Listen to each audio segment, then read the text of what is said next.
Welcome to Sensory Barnyard, Considerations and Benefits. My name is Allie Barnett, and I'm so happy that you guys have chosen to learn a little bit about barnyards with me today and see how it might be helpful to your program. So our objectives for today are to learn the benefits of incorporating a barnyard into your program and what that might look like for your center. And to gain a basic understanding of starting a barnyard, including considerations and costs, and explore some learning games and activities that can be implemented with the use of a barnyard. We went with the term barnyard instead of petting zoo just because it sounded more kid-friendly and animal-friendly. So from this point on, just kind of think of it synonymous as a petting zoo. I have these worksheets made up for you. So as we go along, I just really want to encourage you guys to make this a fun, all positive dreaming webinar. Okay, so if you will go about this presentation as if I had an unlimited budget and this was a total possibility for us, what would it look like? And what type of animals would I have? And what would make it so great and fun? So try to keep things positive as you jot down notes about your hypothetical barnyard that you're creating for your center. And if you have questions or concerns that pop up, just jot them down on the bottom of your sheet, and I will be more than happy to address them or answer any questions at the end. So a little bit about myself and Justin's Place. I'll keep moving this around as we go.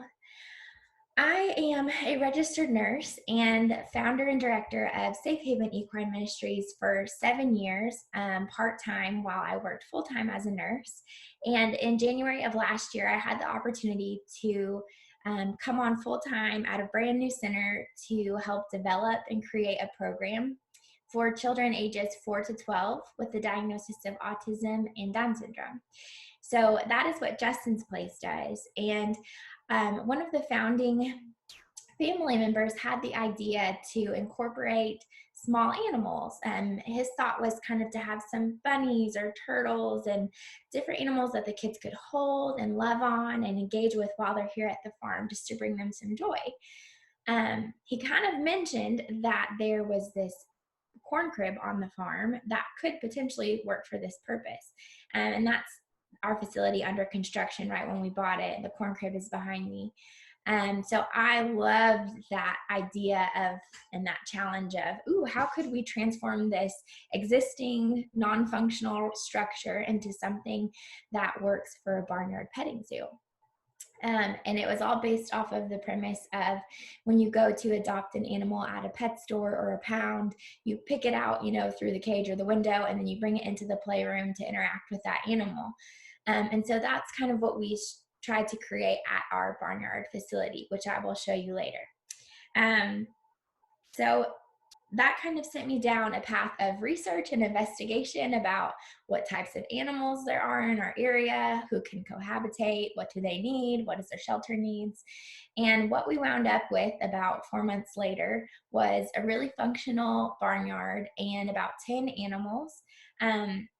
Honestly, that benefit the kids in ways I never could have come up with on my own until I saw it happen. I really feel like this barnyard adds so much value for our kiddos, and it provides sensory needs and so many opportunities for learning and growth that I just could never have imagined. So I'm excited to share it with you guys.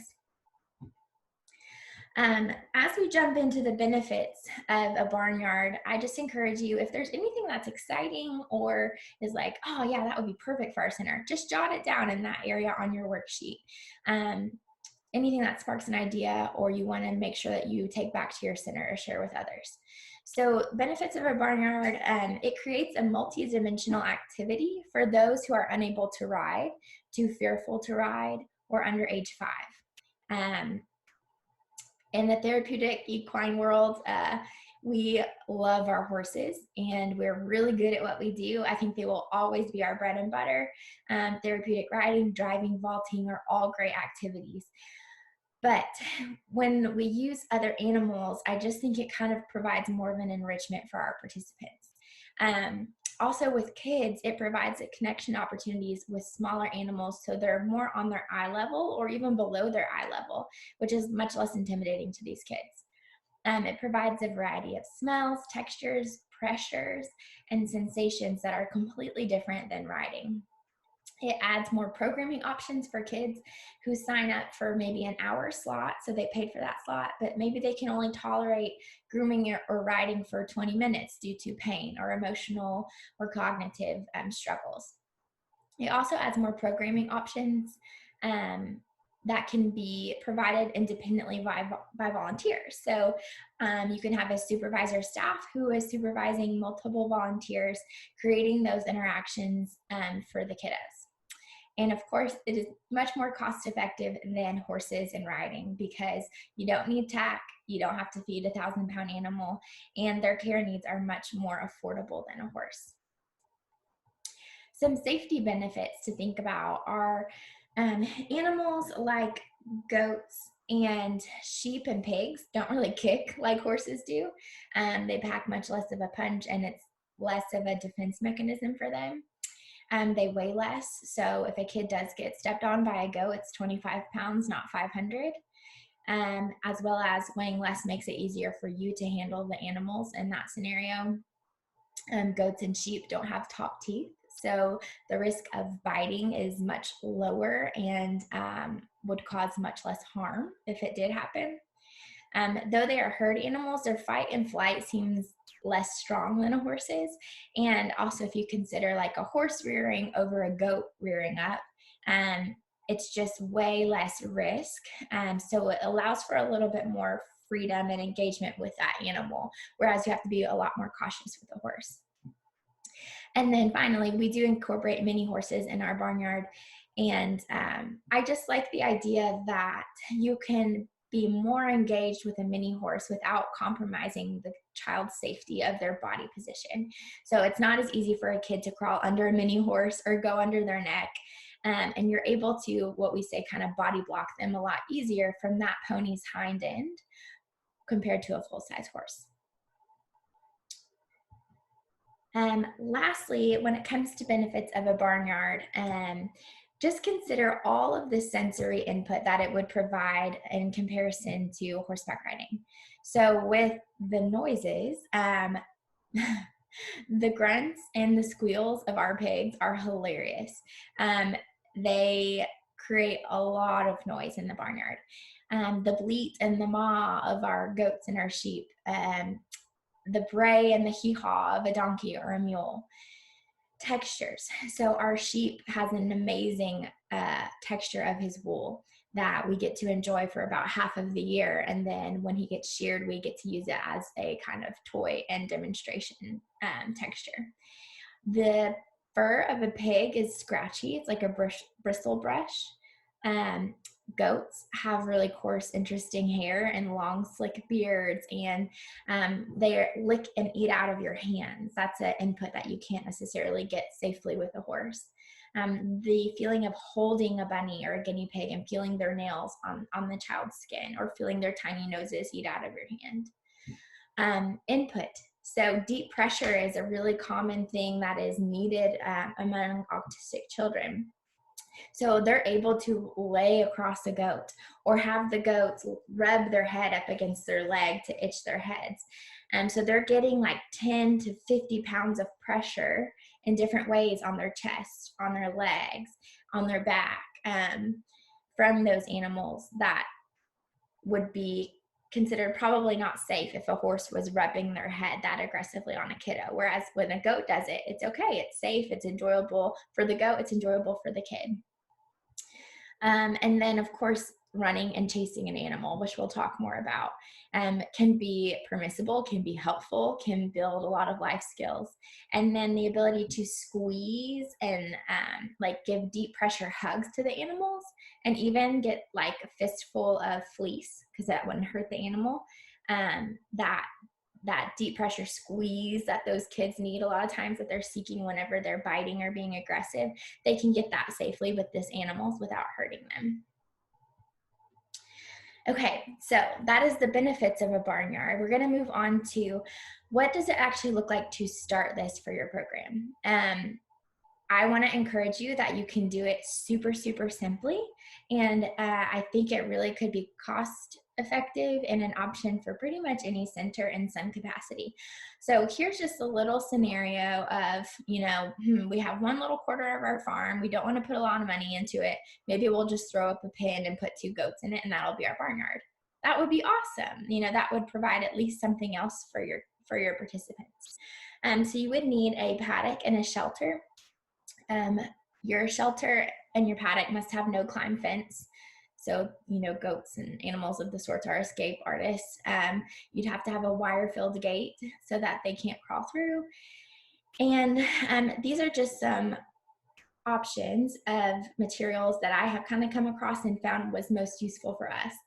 So in this scenario, there's a sample project of a 16 by 16 square paddock with a simple run-in shed for, honestly, you could probably fit much more than 2 goats in there, but we'll say 2 goats.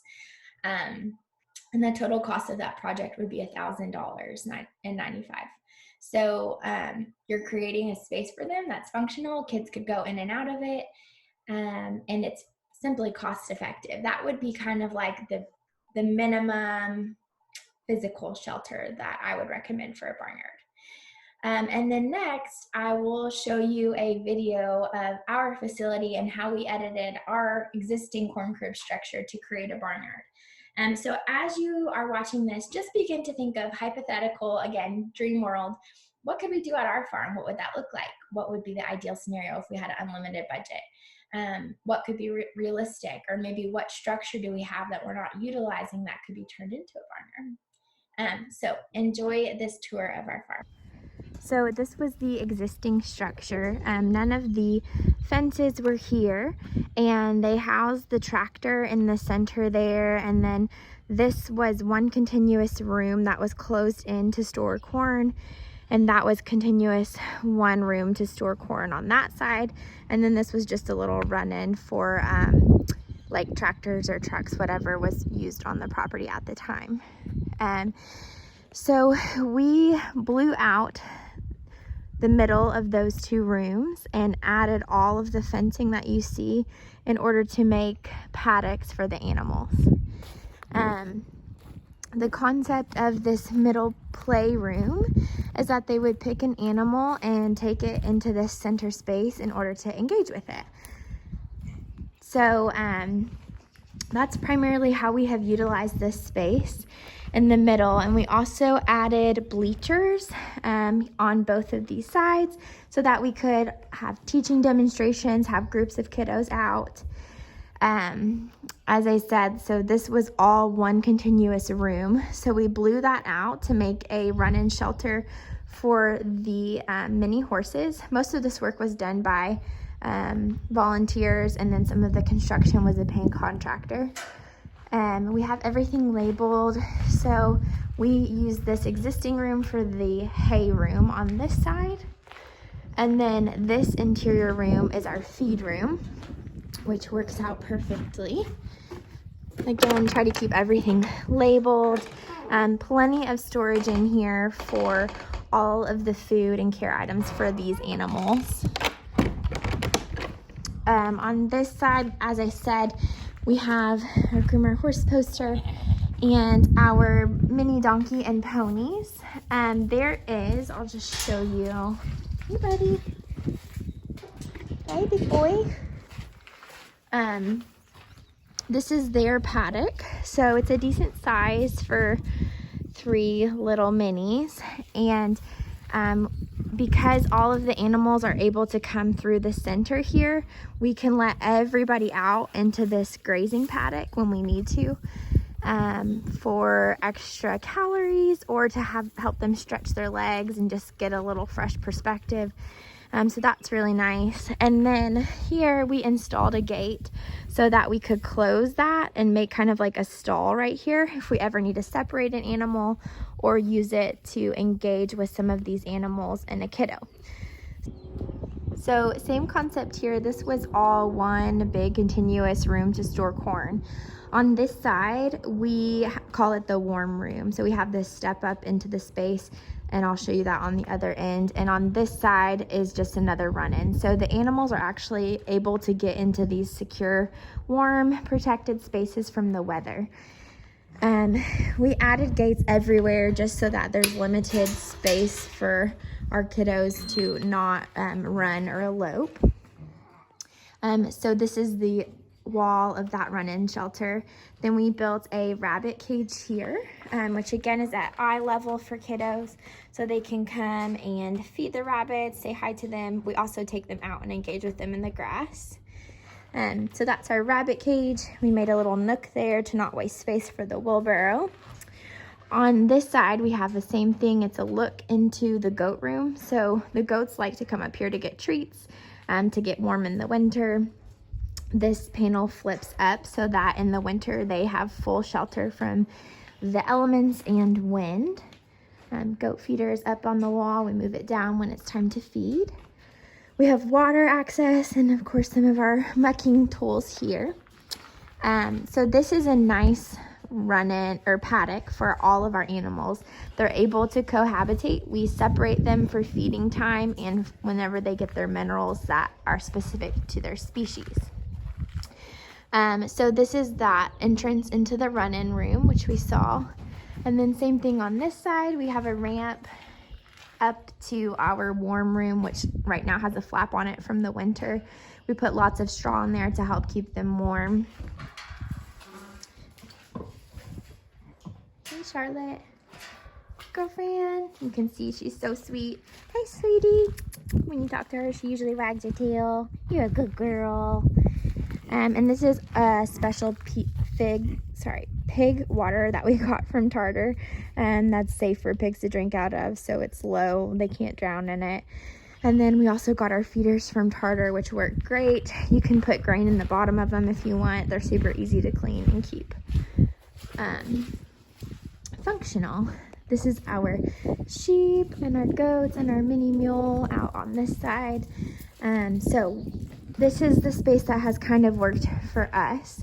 And we have, again, another gate here that we can close to make this 2 paddocks. So we can separate during feeding times, or if we have animals who aren't getting along, we can close that up for them. Now that we've talked about starting a barnyard and the facilities, we're going to address the animals. So as we go through on your worksheet, if you want to jot down things that are interesting to you about each breed, or maybe you want to cross off some that don't seem like a realistic option for you, I encourage you to do that. So the interesting thing about these animals are, with horses, there's a lot to consider. You want decent conformation and temperament and age, and there's so many factors to put into their training and care before you commit to making that big purchase. With these guys, there's so many ways to go about getting these animals, and I feel like there's a little bit more flexibility as long as they've got a decent temperament and you feel like they're going to add some color and variety to your barnyard. That's kind of the main thing. So, they can be purchased from breeders. We actually got all of our animals from across the board. We happen to have one of the best Nigerian dwarf goat breeders in our town. So we got really excellent bloodline goats for really, really affordable. And we'll talk more about that in a minute. Our miniature ponies are amazing little animals, and they have the best demeanor, and they were from a Craigslist ad. Our mule came from a Facebook Marketplace ad. Our mini donkey came from a rescue center, and our bunnies and guinea pigs were rehomed from people that we knew. So if you start talking about it and start investigating things in your area, I think you'll be pleasantly surprised as what options might kind of be available to you. You'll obviously want to consider their housing needs and what types of things you're going to need to purchase to care for them. Little things that might affect your day-to-day that you won't think about, like the fact that I can't get guinea pig bedding and hay from our local feed store. I have to go to a pet store for that. And then, of course, what benefits are you looking for? Are you wanting something just to go in a cage in your main office? Or are you wanting something that can be run, chased around, and have big input for your kiddos? And then, of course, I would encourage you to find what makes your animals unique. We try to really find a variety of colors and temperaments and breeds just to add some variety and something special for our barnyard. This picture is of our baby doll sheep, which has some of the most amazing cashmere type fur fleece and the cutest little marking on his face, and he's been a great addition. When it comes to sheep and goats, their care is fairly straightforward. So they get feet trims about every 6 weeks. This does not have to be done by a farrier. I learned it and I've taught volunteers to do it. It's basically a pair of scissor nippers that you just trim the outside of their hoof wall. Very simple to do and free if you do it yourself, which is great. And they do have to be dewormed regularly and live off of a hay and grain diet similar to horses. A goat eats about 1 to 2 flakes a day, so much less obviously than a horse. They do need some supplemental minerals, and you have to consider shearing if you go with sheep. Cost to purchase, again, at the top would be like $1,000 if you're wanting something to breed with excellent bloodlines. We got ours with excellent bloodlines, but they were the male goats that the breeder did not want to use to perpetuate her bloodline. So she actually has them castrated, and she had a whole herd of them that she sells very, very affordable, around $50 a goat. So they have excellent temperaments, really beautiful coloring, and they were super affordable for our program. They were also debudded at birth, so they don't have horns, which is can be a safety concern for the goat. Sometimes they can get their horns stuck in fence and damage themselves and get injured, but it does make them easier to handle because then you have something to grab onto. So things to consider. Of course, temperament, as I said, is kind of the most important thing when it comes to these guys. I will put in a caveat that we looked into fainting goats first, and they are not good for petting zoos because it causes physical stress on the animal, and it's not an ideal environment for them. Pigs. So our little pigs have been probably my favorite and one of the best additions to our zoo. They are small, so there's no such thing as a mini pig. If you are told that, it is incorrect. The smallest breed of pigs are Julianas, and we happen to have a breeder in our area, so we were able to get some. And a mini potbelly, I think, would be the next step up, and they can still get up to 150 pounds, which can be really hard to manage when it comes to handling them and training them. Cost would be $50 to $300, and they are even less care than a goat. You only need to trim their feet annually. They do need regular deworming, and you may need to spay or neuter them, which we did. They do reproduce at a really young age, and by spaying or neutering them, it makes their demeanor more pleasant, less aggressive, more friendly. When it comes to mini horses, it's the same care, of course, as a full-size horse. Hoof trims 4 to 6 weeks, regular deworming, annual vaccines, hay and gray diet. As you all know, these little guys like to stay really fat, so keeping them on a smaller dry lot, of course, is ideal for their health so that they don't become obese and have issues. Cost $1,000 probably towards the top for a breeding mini with great bloodlines, all the way down to $50. Ours were somewhere in the $200 range, I think, and they were in really poor health when we got them. But they have been like truly, this little pony in the picture is 1 in a million. She's excellent. And this little boy is enjoying her whiskers on his back. So they provide an opportunity for equine connection and learning skills of caring for a horse before the kiddo may graduate to a larger pony or a full-size horse. Donkeys and mules are pretty much the same when it comes to care. Cost, pretty much the same. This little guy we found on Facebook Marketplace. He was really unique in his coloring. He was a weanling, and we've been working with him to work with our program.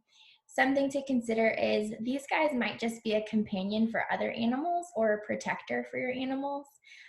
We don't typically use our donkeys and mules with the kids because they can be a little bit more aggressive and are slightly more feral than our mini ponies. So they serve the purpose of being cute, having that braying noise, which some of our kids like, some don't, and then mainly keeping away snakes and coyotes and foxes and predators from going after our other animals.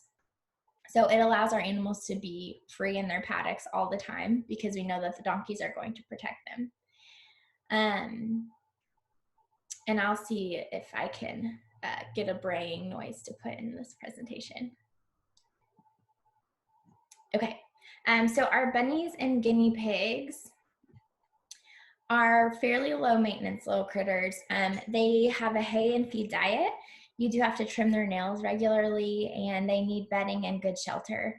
And really, if you want them to have good quality of life, you'll have to purchase some toys and waters and shelters that are designed specifically for these animals. So as far as breeds go, definitely consider their hardiness. We had some bunnies that were younger and did not do very well in the warm weather, whereas the bunny pictured here is a Holland Lop. They're a little bit bigger. They're used to living outdoors. And so they're kind of indoor-outdoor pets at our facility. They come in for the winter and in severe weather into their cages inside, and then for the most part, they're outside on grass or in a large cage. And these guys are great. They can scratch and bite, but for the most part, their temperament has been lovely. We haven't had any injuries with them. And they're good just for petting, but also the kids can get down and sit on the ground with them, and they'll climb into their laps or feed them treats. So it provides a really neat connection and opportunity for the kids to get down on their level and play with these small animals. Some other things just to consider in starting a barnyard is that your waiver of release should definitely have animal behavior injury specific language. So when we made our release, we listed all of the animals that we have and not excluded to those. And we did injury specific language, like this includes risks such as headbutting, kicking, biting, just so that parents are aware of the exposure of risk with these types of animals. Marketing, I think this opens up a little bit more range of possibilities for your center. 10 kids can come interact with one goat, kind of like free range in a paddock. You can't really do that with one horse and 10 kids in a free range scenario safely. So it allows you to serve groups, and I think when it comes to marketing, it's important that you show cute pictures of your animals and you've got some nice professional pictures of your animals. When it comes to care, just considering how this changes your day-to-day activities. So making sure that you have a warm room with straw in it for your smaller animals in the winter, and making sure that your staff and your volunteers are trained on health emergencies and what bloat looks like in goats, and what to do in emergency situations, how to handle these animals appropriately. Record keeping, of course, will have to be similar to your horse records. And then vet care is really important. We had a pig emergency one night, and it took me 45 minutes to find a vet. I was calling on the phone who would see a pig after hours. And now I know, but just being aware of what vets in your area service what animals, because there are very few that service pigs and guinea pigs and rabbits in our area. So definitely want to have that information on board. We're going to move on to barnyard games and activities. So on your worksheet, if you will jot down things, questions that you have about any of these activities, and I hope that some of these things maybe spark ideas for new activities, like, oh, that sounds kind of cool, but it'd be even neater if we did this. I would love to hear some of your ideas as well. This part is super fun for me because I'm always adding and thinking of ways that we can use these animals. And a lot of times the kids give me ideas and they come up with ideas that I then incorporate into an activity. So the first one that tends to be one of my favorites is energy regulation play. So we have the opportunity to pull a goat or a sheep, our sheep works best for this, into our playroom is what we call it. And we say, okay, we're going to practice getting big and loud and we're going to chase the sheep. And so we might scream something like, my name is Sarah. And we'll just be loud and giggly and we'll chase, and I'll see if they can tap the, if they can tag the sheep's tail is what we do. And so they'll chase the sheep and we'll fall down and we'll laugh and we'll scream and we'll be silly. And then we'll say, oh man, you got his tail 2 times. That was so awesome. And then we'll take it down to, okay, let's see how quiet we can be. Let's see how small we can be. And we'll see if maybe we'll get a handful of food and see maybe if we sneak up to the sheep, we can feed him a little handful of food. And so it provides an opportunity to get big and loud and small and quiet, and they're both okay and they're both good and they both serve a purpose. I think so many times these kids are told, be quiet, be still, keep your hands still, quiet feet, quiet hands, quiet voice. And they don't get the opportunity to be big and loud and run and get out that energy. So this teaches them that there's a time for both, and it's okay to be big and loud sometimes, and it's fun. And it also allows an opportunity to build empathy and self-regulation. So once we're done being big and loud and we switch to small and quiet, maybe we can say, oh man, look how fast the sheep is breathing. He looks really tired. Let's give him a moment to rest and have a snack. And then we can reflect on ourselves. Okay, let's let our body rest and have a break. And then we can ask the child, okay, are you ready to get big and loud again? Or do you need a couple more minutes rest? So you're helping them to grow an awareness of their body and their energy needs by reflecting on the sheep and what their body is telling them. So it's one of my favorites. I have a lot of fun running around and being loud with these kiddos. Our learn about activities. We have these in one little drawer, and we have probably 10 to 11 of them. And these are like learn about sheep, learn about goat. And they can be used for ages 3 to 15, I would say.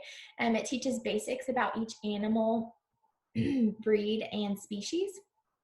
It can encourage learning if they have to complete it before they can do something with a pig, for example. So like in this scenario, me and this young kiddo, we fed the pig her breakfast, and then we did a learning activity about the pig. And then after that, he was able to pet the pig, and he actually wound up doing like a happy dance with the pig, and it was super fun. But it was a motivator for him to focus on the learning activity first. Once the kid learns it, then if you have more kids in that group, you can have that kid teach the other kids what the pig eats and facts about the pig. These are super cost effective. They change as often as you need them to. I literally make them in like 5 to 10 minutes on canva.com, and then I laminate them, cut them out, throw some Velcro on them. And it just provides something that's hands-on that the kids can participate. Styling a pony's hair is one of our favorite activities for our kids. They pick it frequently. It's great for fine motor skills, trying to figure out how to open up that hair rubber band or that clip of the bow and stick it in their hair.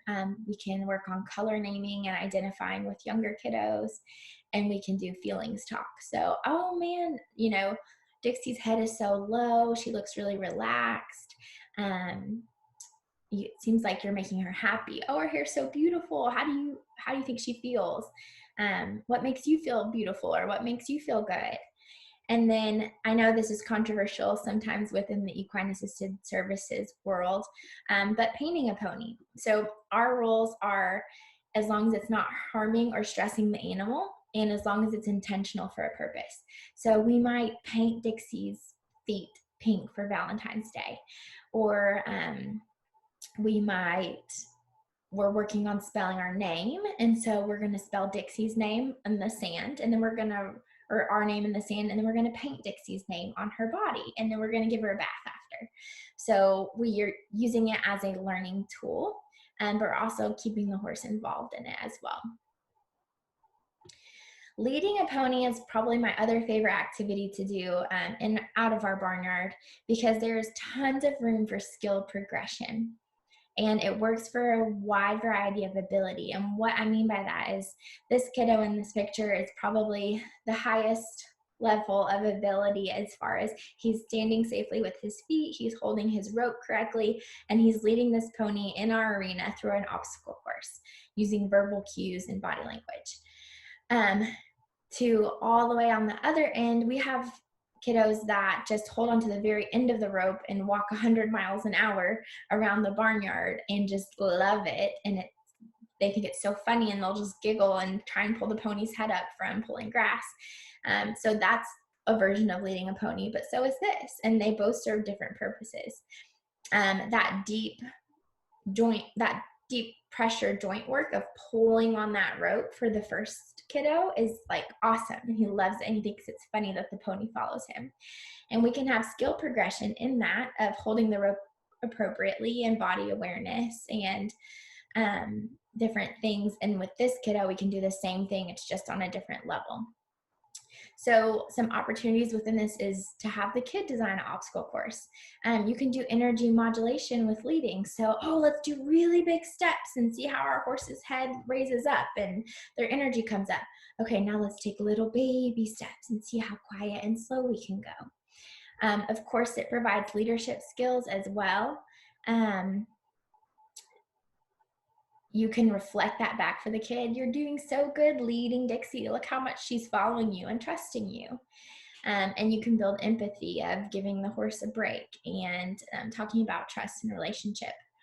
This one also is great with mini horses, because when the kids lead, as long as they are holding that rope, they can't really get into an unsafe position next to the pony's hind end, because if they pull the horse's nose, naturally the hind end is going to swing away from them, which is something I found is nice that we don't have to worry as much about with the mini horses when they're leading. Okay, our body part labeling game is something I'm sure a lot of you guys have used. At the highest level, we tape the labels onto the mini horse like this picture is showing. You can also just use them as flashcards, like, what is this? It's a nose. Where's Dixie's nose? Touch her nose, touch your nose. And you can use them in a flashcard manner, or you can tape them onto the horse. We have 3 different levels. So we have kind of the basic human ankle, wrist, shoulder terms. And then we have all the way up to appropriate horse anatomy. So hock and pastern and withers and those types of words as well for our older kiddos. So when you put them on, you're teaching a skill. You can also use the same thing when you're taking them off. So take off the label for Dixie's shoulder. Take off the label for her nose. And so they're reinforcing where those body parts are on their animal. And then this one's good because, again, you can do a variety of learning. It could be appropriate for a 4-year-old. It could be appropriate for an 18-year-old who's learning equine anatomy. Feeding the animals is one of our kids' favorite activities to do in the barnyard. You know, most centers, I think, probably have like a no feed policy because we don't want to encourage nipping or have the risk of getting bit with the horses. So it's nice to have some flexibility in the barnyard of we can hand feed the goats and the bunnies. They love the feel of the sticky goat feed in their hand. It's a textured feed. It has corn in it. And they think it's so funny to see that goat's tongue come out 1,000,000 miles an hour and eat that feed as fast as they can out of their hand. We have full-size carrots that we'll feed to the bunnies, and it's just like that chomping noise all the way down. It's very aesthetically pleasing to the kids to watch a bunny eat a full-size carrot. And then pig treats. So again, there's skill progression in this. Maybe day 1, they just throw the treat on the ground to the pig. Then maybe day 2, they get close to feeding it to the pig. And maybe day 3, they actually place the treat in the pig's mouth. So there's progression within that. You're saying, oh, you're so brave to feed that pig, that makes her so happy. Look how her tail is wagging. And then lastly, kind of in this realm, is just being with the animals. And this is some of my favorite moments that I've witnessed on the farm, is when I walk through and there's like this picture, a volunteer and a kid sitting in the grass with a guinea pig, just hanging out. Like, no expectations. They're enjoying the sun and the quiet. There's no learning. There's no right or wrong. It's just hanging out and being with each other and being with the animal and petting the guinea pig and laughing when it crawls into your lap. It's provided lots of great moments of peace for these kiddos. Farm tours are great. Another way of just being. You can't really do it wrong. It's just the effort that counts. So filling waters, mucking manure. Some of our kids think it's the funnest thing ever to fill up a bucket with manure. Sweeping, feeding, and training. So a lot of times we'll use the language of like, oh, you're helping us teach the goat how to walk with a lead or a halter, or you're teaching the goat how to be kind and gentle when you feed him in this way. So we're empowering the kids to help us train the animals as well. And then the last one that we have for games and activities are learning games amongst the animals. So sometimes, I don't know if any of your centers have simple games like this, probably that you do on horseback, where maybe you're matching rings to cones and colors, or you're talking about letters and what animal starts with that letter. We do the same types of things, super simple activities, but we'll do it in the context of the barnyard. So like this color matching game, super simple, costs under 10 bucks, maybe 5 minutes to make. We painted the horses and printed off some barns, is putting the colors into the barns. And I have one kiddo that I'll sit in the bunny cage with in the grass, and we'll do color matching amongst the bunnies, and so it provides that opportunity of focus on a learned task and then go bounce to the bunny for a minute and pet, and then come back to the learned task, and then engage with the bunny, and then come back to the learned task. It's fine. Like, we're not school, right? So it allows them that attention to kind of bounce back from the animal to the learning activity, and they complete it and they learn it. But it provides kind of like a brain break, if you want to think of it in that way, for these kids who may only have an attention span of 30 seconds. So we don't want to try and sit them down in a classroom and teach colors. They're going to fail. But if we allow them to bounce back and forth with their attention, they're going to succeed. We also can use it as an incentive. So maybe your kiddo has a 5-minute attention span, and you're going to bring that pig into the room and say, we can't touch the pig until we first learn about the pig, or until we first do our matching game. Then we can feed the pig. First game, then pig. And so you're using that animal as an incentive for them to learn their action cards, which is the other activity that you see here, is just matching an action of a kid to an action of a horse. So swimming, jumping, running, which is a common developmental tool that is used and is really good for our kiddos. They enjoy that one. Okay, so in review, thank you guys for listening, giving me your attention, and hopefully you've got some awesome ideas down on your worksheets.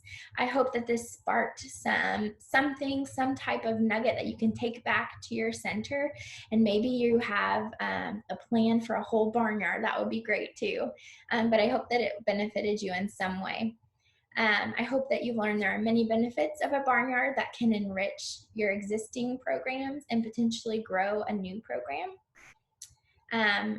Be sure to consider factors in your area about what animals and what types of services you have for those animals, and be encouraged that these are just some games and activities that we've come up with, and really sky's the limit. And I would love to see more centers have things like this and learn from each other in this area. Thank you, guys.